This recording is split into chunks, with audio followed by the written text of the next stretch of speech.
Warahmatullahi wabarakatuh. Hai guys, kembali lagi di UB Channel. Teman-teman semuanya, semoga Allah senantiasa memberikan kesehatan, kekuatan, keimanan kita. Dan kali ini saya ingin bercerita menindaklanjuti video sebelumnya, yaitu tentang membeli rumah. Jika teman-teman ada yang nanya, Bang, itu rumahnya harga berapa? Jawabannya adalah 160 juta. Wow, 160 juta guys. Pertanyaannya lagi, itu uang dari mana? Melakukan riba, pinjam ke bank, menggadaikan SK? Jawabannya enggak teman-teman. Alhamdulillah dari dulu insya Allah saya berusaha istiqomah menghindari riba. Karena Allah telah menegaskan, yamhaqullahu riba wa yurbis shadaqat dalam surat Al-Baqarah ayat 276. Allah menghanguskan riba dan menyuburkan sedekah. Dan alhamdulillah saya tidak minjam ke bank. Dan buktinya ini teman-teman, buktinya ini SK PNS-nya, SK-nya masih utuh teman-teman, masih utuh. Dan alhamdulillah nggak pinjam ke bank. Dan terus dari mana uangnya? Warisan orang tua? Alhamdulillah teman-teman, ketika saya minta ke orang tua, bukan minta sih, saya bilang, Pak, saya mau beli rumah, harganya sekian-sekian, saya ceritakan. Bapak cuma bilang, ya Ubay, Bapak nggak bisa membantu. Saya cuma jawab, Pak, yang penting doanya, doakan aja. Itu akhirnya alhamdulillah berbekal doa orang tua. Ya, apakah mertua? Sama, kondisi mertua juga kondisi keuangannya sama dengan orang tua. Dan terus dari mana? Jawabannya adalah simak cerita ini. Oke guys, teman-teman, saya mau cerita ini motivasi buat kalian semuanya, terutama yang nasibnya yang sekarang seperti saya. Itu apa? Hidup kontrak gitu ya. Ini saya cerita khusus buat teman-teman semuanya, dan buat kalian yang sudah punya rumah selamat. Di luar sana banyak sekali orang-orang yang masih ngontrak, masih susah. Kalian harus mensyukurinya. Kalian harus menghiasi rumah-rumah kalian dengan Al-Quran, ibadah, agar apa? Rumah kalian akan menjadi rumah di surga kelak. Amin Allahumma amin. Baik teman-teman, ceritanya gini. Saya kan menjadi CPNS di tahun 2019 ya. Dari orang tua saya, rumahnya ke tempat kerja saya itu kurang lebih jaraknya 57 km. Sehingga tidak mungkin kan saya harus naik motor terus-terusan. Maka dari itu saya memutuskan untuk ngontrak. Dan kontrakan pertama kali, teman-teman lihat ini kontrakannya. Ya sangat ya bersyukurlah walaupun kontrakannya masih papan gitu ya. Banyak rumahnya yang berlubang gitu ya. Yang jelas di samping kontrakan itu ada rumah permanen yang lumayan bagus yang saat itu dijual harga 250 juta. Dan saat itu ya sebagaimana umumnya orang yang sudah mempunyai pekerjaan tetap pasti tergiur dengan pinjaman-pinjaman. Dan saya juga manusia biasa teman-teman. Biarpun saya dari dulu alhamdulillah sudah tahu tentang dosa besarnya riba, saya juga punya dibisiki oleh iblis untuk melakukan riba. Lah riba aja gitu ya. Karena kan nggak tahu, itu kan sudah biasa, udah umum. Kalau nggak riba nanti nggak punya rumah gitu. Tapi saya konsultasi ke Ustadz, akhirnya diberi nasihat, udah istiqomah nabung aja. Ya, nabung aja. Oke, dan langsung dari situ saya memutuskan menabung. Saat itu kurang lebih saya menabung 600.000 per bulannya. Di gaji CPNS yang 1.900.000, saya menabung 600.000 insya Allah. Dan saya menabung, cuman sebagai manusia yang berpikir, saya juga suka merenung ya, apa mungkin gitu ya dengan menabung 600.000 dapat rumah. Guys, jangan ragu dengan jalan Allah ya, jangan ragu. Inna wa'dallahi haqqo, sungguh janji Allah itu pasti. Nah, maka dari itu saya juga tetap ragu teman-teman ya. Saya bahkan menghitung-hitung, kalau seandainya saya per bulan menabung 600.000 dan saya kalau mau membeli rumah seharga 250 juta, maka saya harus menabung selama 30 tahun lebih, guys. Luar biasa. Sedih nggak? Saya mikir, aku punya rumah harus menunggu 30 tahun. Udah punya anak, punya cucu, baru punya rumah sendiri. Allahu Akbar. Tapi ya itu manusiawi. Ragu, takut, cemas itu manusiawi. Tapi kalau sudah ragu, takut, bawa itu ke sujud. Ya Allah, saya pengen punya rumah, ya Allah. Sujud, bawa ke sujud. Ya Allah, saya pengen rumah, ya Allah. Aku nggak tahu jalannya dari mana, ya Allah, ya Allah, ya Allah. Ubah itu, bawa ke sujud, ke tahajud, sedekah. Powerful teman-teman. Serius, itu yang saya lakukan. Nah, terus singkat cerita teman-teman, di tahun langsung ya teman-teman, Teman-teman kalau pengen ceritanya yang mendetail, teman-teman bisa membaca di link deskripsi, itu sudah saya tuliskan insya Allah detail di blog saya ya, ubay.my.id. Saya sekarang cerita secara sekilas. Oke, singkat cerita, di bulan April 2020, saya membuka usaha ya, saya membuka usaha dan itu adalah usaha yang belum pernah saya pelajari dan belum pernah saya lakukan, dan saya nggak cari ilmu ke siapapun gitu ya. Yaitu petunjuk murni, petunjuk Allah. Dan teman-teman tahu di bulan April tanggal 7 saya membuka usaha itu, dan dalam waktu 2 pekan, nggak ada 2 pekan ya, 1 pekan kalau nggak salah. Dalam 1 pekan tuh kurang lebih terkumpul dana 40 juta guys, 40 juta. Bayangkan coba, itu dari mana itu? Allahu Akbar, saya nggak menyangka itu bisa terkumpul. Oke ya guys, saya kurang hafal juga ini ya, saya buka ini ya, blognya ya. Oh ya. Nah, ketika sudah terkumpul dana sekian, saya berusaha ya iseng-iseng lah masuk ke grup Facebook, nyari-nyari info tanah ya. Karena sudah ya lumayan lah, udah dapat uang 40 juta. Tapi ternyata apa guys, ya ketika nyari-nyari info, ya harga tanah, harga rumah itu luar biasa, mahal sekali. Ada yang 300 juta, tanah itu per ubin kalau nggak salah 5 juta, 6 juta. Oh ya Allah, uang segini aja itu, ini udah kejutan banget dari Allah gitu loh. Tapi harga rumah, harga tanah itu masih mahal banget. Ya udah, akhirnya saat itu nggak langsung beli rumah ya guys. Tapi di bulan April tanggal 23, itu kan masuk ke bulan puasa guys. Masuk ke bulan puasa. Teman-teman tahu kan, faidah keutamaan bulan puasa. Allah akan melipatkan berbagai pahala kebaikan. Ya, berbagai pahala kebaikan, apalagi pahala sedekah. Teman-teman tahu nggak janji Allah dalam sedekah? Di video sebelumnya telah saya jelaskan tentang sedekah. Lah ini sedekah di bulan Ramadan, pasti Allah akan memberikan kebaikan yang luar biasa. Dan itulah yang saya lakukan nanti ketika di bulan Ramadan. Saya berdiskusi dengan istri ya, saya memutuskan untuk melakukan sedekah. Seberapa sedekahnya? Berapa ya, saya nggak menyebutkan. Insya Allah untuk menjaga amal. Yang jelas saya bersedekah sebanyak, belum pernah saya sedekah sebanyak itu. Belum pernah saya sedekah sebanyak itu. Serius guys, serius. Belum pernah. Tapi yaitu berbekal keyakinan kepada Allah bahwasanya Allah pasti akan membalas. Makanya doa di bulan Ramadan itu yang paling utama setelah keimanan, keislaman, saya pengen punya rumah ya Allah, pengen punya rumah gitu loh. Nah, makanya saya sedekah luar biasa. Nah, ketika setelah sedekah sorry ya, ini saya sambil buka ini dulu. Setelah Lebaran, Allah membalas 3 kali lipat guys. Ya, 3 kali lipat. Omset usahaku langsung naik 3 kali lipat, kurang lebih 3 kali lipat. Dan saat itu terkumpul kurang lebih, tadinya kan 40-an juta ya, 40-an juta. Kalau dikurangi sedekah, secara matematika manusia itu kan berkurang guys. Ya enggak? Kurang. Tapi matematika Allah tuh beda guys. Jadi setelah saya sedekah, kurang lebih setelah Lebaran, itu terkumpul tabungan 65 juta. Oh ya Allah, 65 juta guys. Luar biasa ya. Oke, langsung masuk ke tanggal 31 Juli 2020. Itu kan Idul Adha. Ya, dulu saya punya impian, saya pengen melakukan kurban ya, pengen kurban.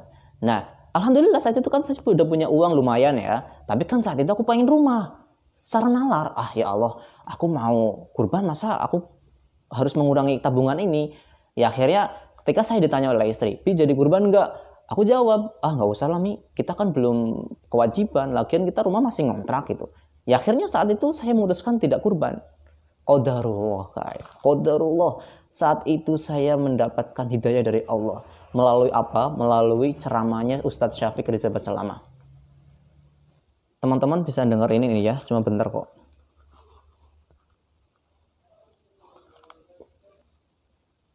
Anda mungkin termasuk kawan-kawan, saudara-saudara yang mungkin berat untuk berkorban.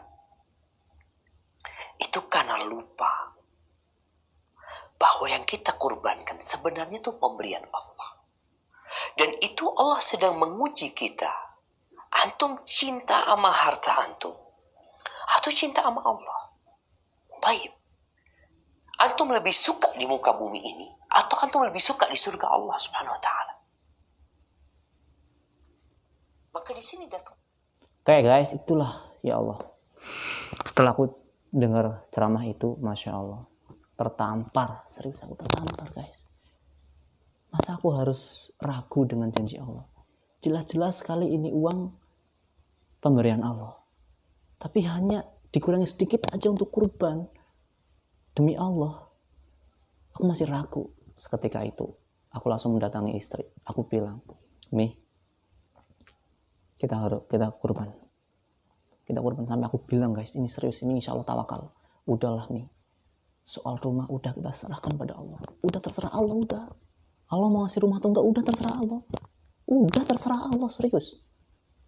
Sampai pasrah kayak gitu, guys. Karena apa? Secara nalar itu uang segitu dikurangin untuk kurban, ya gimana mau nambah buat beli rumah gitu. Ya udah, akhirnya alhamdulillah istri setuju. Saat itu tanggal 31 Juli kalau nggak salah, kan itu udah 31 Juli ya. 30 Juli saya pulang ke rumah orang tua dan saya membeli hewan kurban. Dan alhamdulillah saat itu kurban.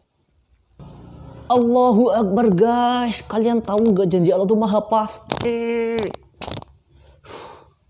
Kurban berapa sih guys? Kurang lebih kurban kan 5 juta. Dan mohon maaf, insya Allah saya berdoa pada Allah agar ini saya bukan riya, bukan pamer, tapi memotivasi. Pertama saya mengutarakan nikmat Allah. Yang kedua saya memotivasi teman-teman semuanya untuk yakin pada Allah. Allah gitu dah. Setelah saya berkurban kurang lebih 5 juta. Kalian tahu, Allah membalas berlipat-lipat setelah kurban. Dan Allahu Akbar, setelah lebaran terkumpul dana kurang lebih 80 juta guys, 80 juta.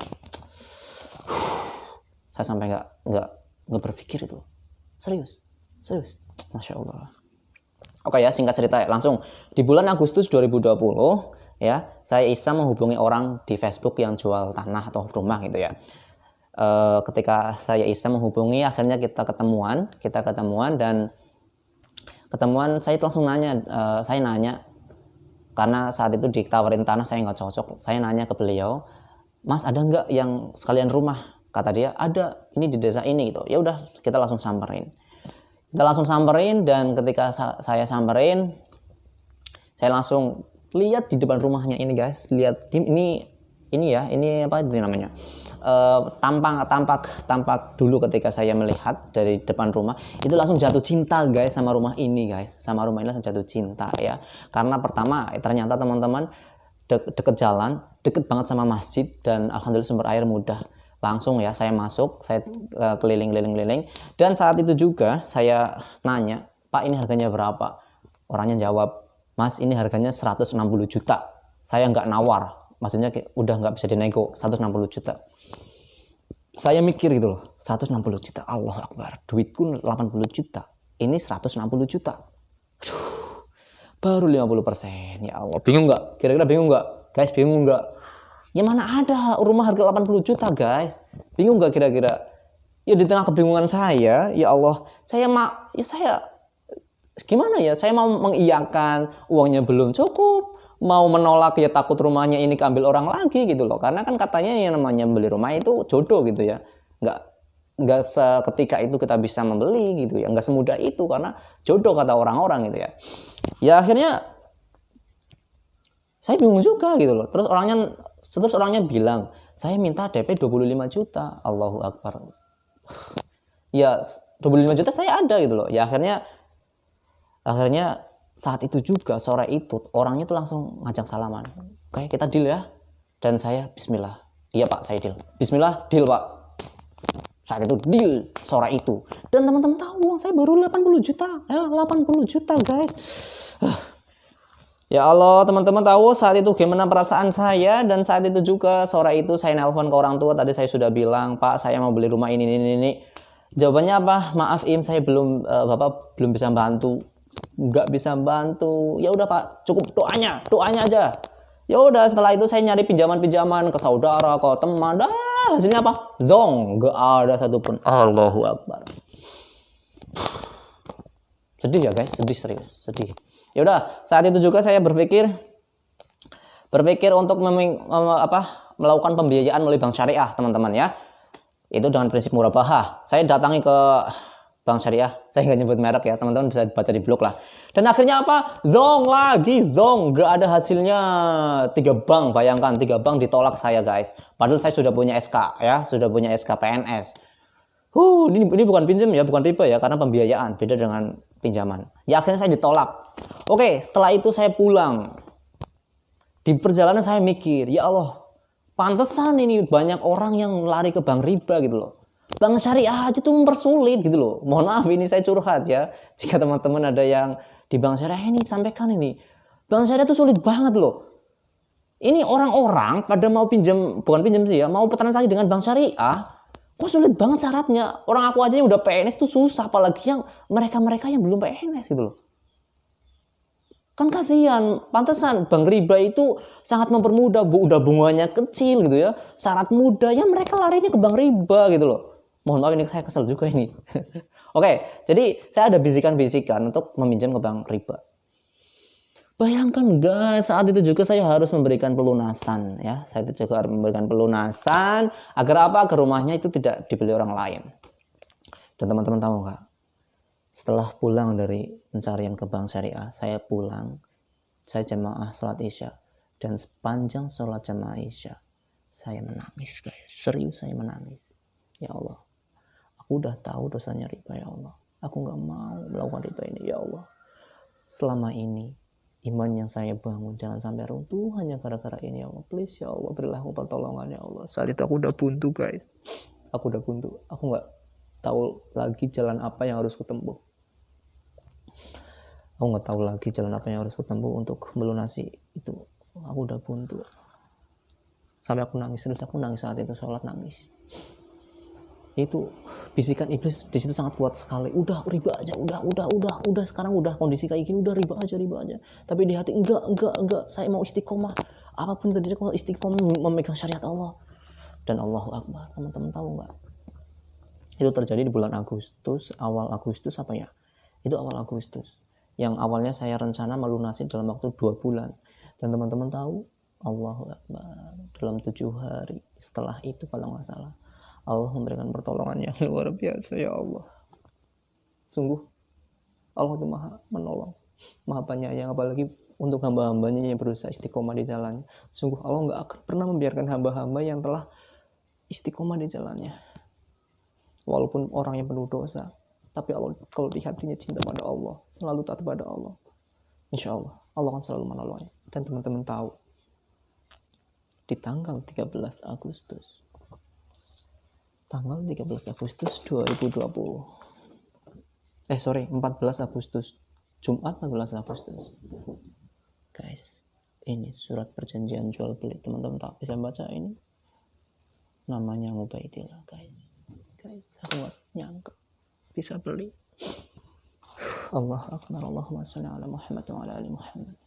Dan buat teman-teman semuanya yang pengen cerita detail di bawah ya, karena ini video terbatas. Yang jelas saya di sini mau berpesan, pertama buat teman-teman semuanya yang sudah punya rumah, jadikan rumah kita sebagai baitul jannati, rumah di dunia maupun di surga, untuk mendidik anak istri kita agar menjadi soleh-soleha. Yang kedua, yang belum punya rumah, saya sarankan hindari riba. Allah telah menegaskan tadi, yamhaqullahu riba wa yurbis shadaqat. Allah sudah mengharamkan riba, tapi Allah memberikan solusi secara langsung. Itu apa? Sedekah. Tadi cerita di atas luar biasa, masya Allah, itu real saya mengalaminya. Terus yang ketiga, teman-teman yang sudah istiqomah menghindari riba lalu belum mendapatkan pertolongan Allah, sabar, fasbir ya, bersabarlah, inna wa'dallahi haqq. Sungguh pertolongan Allah, sungguh janji Allah itu pasti. Udah gak usah ragu, tenang aja. Kalau seandainya sampai dulu saya sampai meyakinkan diri sendiri, ya Allah, aku yakin seandainya aku di dunia ini nggak dapat rumah, aku minta padamu istana di surga. Oke teman-teman semuanya, mohon maaf teman-teman yang sekarang masih terjerumus dalam riba. Saya yakin hati kalian, hati kita semuanya pasti rindu dengan Allah, takut dengan Allah. Maka dari itu berdoalah pada Allah agar Allah memberikan kemudahan. Ya Allah, tolonglah hindarkanlah kami dari riba dan gantilah yang terbaik. Karena apa? Rasulullah bersabda, orang yang meninggalkan sesuatu karena Allah, Allah pasti memberikan ganti yang terbaik. Oke teman-teman, sekian dari saya. Mohon maaf ini terkesan menggurui. Di sini saya hanya menyampaikan apa yang saya rasakan, apa yang saya alami, dan semoga bermanfaat buat kita semuanya. Subhanakallahumma wa bihamdika asyhadu an la ilaha illa anta astaghfiruka wa atubu ilaik. Assalamualaikum warahmatullahi wabarakatuh.